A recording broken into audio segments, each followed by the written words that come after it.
Issue ಆಗ್ಬಿಡಿದೆ. BJP ಅವರೆಲ್ಲ ಪ್ರತಿಭಟನೆ ಮಾಡಿ ನಿನ್ನೆಲ್ಲ ಬೋರ್ಡ್ ಕಿತ್ತಾಕ್ತಿವಿ ಅಂತ ನುಗ್ಗಿದ್ದಾರೆ. ಒಂದು ಶೆಡ್ ಮಹಾತ್ಮ ಗಾಂಧಿ ಸ್ಟೇಡಿಯಂ ಹೆಸರನ್ನು ತೆಗಿತಾರೇನ್ರಿ ಯಾರಾದ್ರೂ? ಆ ರೀತಿ ಆರೋಪ ಮಾಡ್ತಾ ಇದ್ದಾರೆ. ನಾವು ಮಹಾತ್ಮ ಗಾಂಧಿ ಹೆಸರನ್ನ ಇಟ್ಟಿರ್ಬೇಕು ಅಂತ ಹೇಳಿ ನಾವು ಹೋರಾಟ ಮಾಡ್ತಾ ಇದ್ವಿ ಮನ್ರೇಗಾಗಿ. ಮಹಾತ್ಮ ಗಾಂಧಿ ಸ್ಟೇಡಿಯಂ ತೆಗಿತಾ ಇದ್ದಾರೆ ಅಂತ ಯಾರಾದ್ರೂ ಹೇಳಿದ್ರೆ ಅದು ಹುಚ್ಚರು ಹೇಳಬೇಕಷ್ಟೇ. ಅದು ಅಲ್ಲಿ ಒಂದು ಹೊರಗಡೆ ಒಂದು ಶೆಡ್ ಇದೆ, ಅದನ್ನ ಕಾಂಪ್ಲೆಕ್ಸ್ ತರ ಮಾಡಿದ್ದಾರೆ, ಇಂಡೋರ್ ಕಾಂಪ್ಲೆಕ್ಸ್. ಸೆಪ್ಟೆಂಬರ್ನಲ್ಲಿ ನನಗೂ ಗೊತ್ತಿಲ್ಲ, ನಮ್ಮ ಅಲ್ಲಿನ ಸ್ಪೋರ್ಟ್ಸ್ ಮೆನ್ಗಳೆಲ್ಲ ಪತ್ರ ಕೊಟ್ಟಿದ್ದಾರೆ, ಎಲ್ಲ ರುಜು ಮಾಡಿ ಪರಮೇಶ್ವರ್ ಹೆಸರು ಇಡಬೇಕು. ನನಗೆ ಗೊತ್ತಿಲ್ಲ. ಈಗ ಮೊನ್ನೆ ಹೇಳಿದಾಗ ಆಯ್ತಪ್ಪ ಅವ್ರನ್ನ ಕೇಳ್ಕೊಳ್ಳಿ, ನನಗೇನು ಅದಕ್ಕೆ ಸಂಬಂಧ ಇಲ್ಲ ಅಂತ ಹೇಳಿದೆ.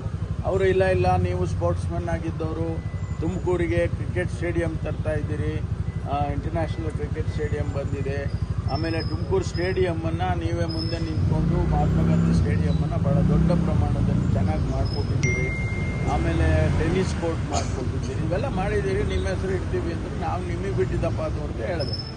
ಅದಕ್ಕೆ ಅವರು ಪರಮೇಶ್ವರ್ ರಾಜಕೀಯ ಮಾಡೋಕ್ಕೆ ಹೋದರೆ ಮಹಾತ್ಮ ಗಾಂಧಿ ಸ್ಟೇಡಿಯಂ ಚೇಂಜ್ ಮಾಡೋಕ್ಕಾಗುತ್ತೆ. ಇದೆಲ್ಲ ತಪ್ಪು ಕಲ್ಪನೆ. ಅಲ್ಲ ರೀ, ನಾನು ಮಾಡಿರೋ ಕಾಂಟ್ರಿಬ್ಯೂಷನ್ಗೆ ಆ ಶೆಡ್ಗೆ ಒಂದು ಹೆಸರು ಇಡ್ತಾರೆ ಅಂದರೆ ಇವ್ರಿಗೆ ಹೊಟ್ಟೆ ಉರಿ ಅಂದರೆ ನಾನೇನಪ್ಪ ಮಾಡಿ